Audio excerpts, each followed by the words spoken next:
शाळेत नेणाऱ्या गाडी चालकानेच अल्पवयीन विद्यार्थिनीवर केला अत्याचार.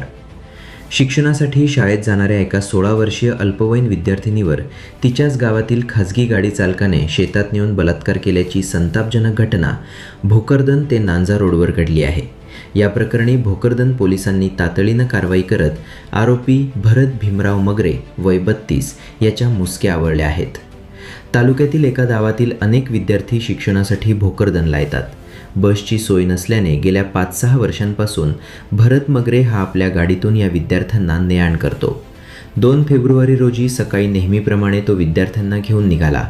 सर्वांना आपापल्या शाळेत सोडल्यानंतर 10वीत शिकणाऱ्या या पीडित मुलीला त्याने शाळेत न सोडता नांजा रोडवरील एका शेतात नेले. तिथे ओरडू नये म्हणून तोंड दाबून आणि जीवे मारण्याची धमकी देऊन तिच्यावर बळजबरीने अत्याचार केला. या घटनेनंतर घाबरलेली मुलगी घरी परतली आणि तिने आईला सर्व आपबीती सांगितली. आईने तात्काळ भोकरदन पोलीस ठाणे गाठून फिर्याद दिली. पोलिसांनी या घटनेचे गांभीर्य ओळखून आरोपीला तात्काळ अटक केली. आरोपी भरत मगरे हा विवाहित असून त्याला 2 मुले आहेत. तरीही त्याने अशा अघोरी कृत्याने माणुसकीला काळिमा फासला आहे. या घटनेमुळे पालकांमध्ये भीतीचे आणि संतापाचे वातावरण असून शालेय वाहतुकीच्या सुरक्षिततेवर मोठे प्रश्नचिन्ह निर्माण झाले आहे.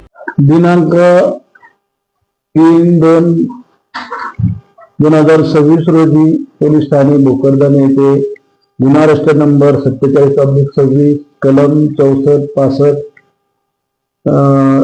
351-2-3- तसेच 4-6-12 पोक्सो ऍक्ट प्रमाणे गुन्हा दाखल होऊन तपास कामी आमच्याकडे दिला. सदर गुन्ह्यातील आरोपी भरत भीमराव मगरे राहणार कोडोली गुन्हा दाखल होताच आम्ही व आमचे सहकारी सिंगल व इतर कर्मचारी असे कोडोली येथे जाऊन सदरील आरोपीला सीताफीने तात्काळ अटक केली व सदर गुन्ह्यातील आरोपीची मान्य न्यायालयासमक्ष हजर केले असता न्यायालयाने आज रोजी दिनांक 27/2/2026 पर्यंत 3 दिवस पोलीस कस्टडी दिली. यातील आरोपी याच्याकडे एक मेक्सिको गाडी असून तो मुलांची ने-आण शाळेमध्ये करीत असतो. त्याचाच फायदा घेऊन एका पीडित तरुण मुलीस एका नांजा शिवारातील शाहूच्या शेतामध्ये नेऊन तिच्यावर पाशवी बलात्कार केला आणि केल्यामुळे ती घाबरून तिने आई वडिलांना सांगितल्यानंतर त्यावर त्यांनी पोलीस स्टेशनला येऊन तक्रार दिली. सदरच्या काळामध्ये मुलींचा पळून जाण्याचा व अशा प्रकारच्या गुन्हे घडण्याचं प्रमाण वाढलं असून आई वडिलांनी व पालकांनी मुलींवर संस्कार चांगले घालून मोबाईल व टीव्ही यावर कंट्रोल करणे गरजेचे आहे.